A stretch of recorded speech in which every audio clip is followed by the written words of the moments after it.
పిట్ట కొంచెం కూతగనం అన్నట్లుగా శ్రీజ 5 వారాలు ఉన్నా గాని ఊపేసింది. చాలా బాగా ఆడింది. అబ్బాయిలతో ధీటుగా ఆడింది. ఇరగదీసింది టాస్క్‌లు. మరి అలాంటి అమ్మాయిని ఎందుకు ఎలిమినేట్ చేశారా అని చెప్పేసి ప్రేక్షకులంతా ముక్కున వేలేసుకున్నారు. ఇదేంటి ఇలా జరిగిందన్న ఆశ్చర్యపోయిన వాళ్ళు కూడా ఉన్నారు.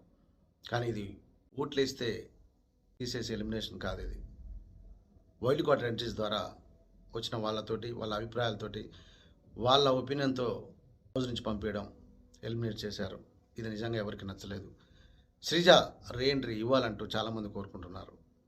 మరి గతంలో సంజనను కూడా ఇలా ఎలిమినేషన్ అయిన తర్వాత కంటెస్టెంట్ల యొక్క సాక్రిఫైస్‌తో లోపలికి పంపించిన మాట వాస్తవమే కదా! మరి ఈమెను కూడా లోపలికి పంపించకపోయినా సీక్రెట్ రూమ్‌లో ఉంచి ఆడిస్తారని తెలుస్తోంది.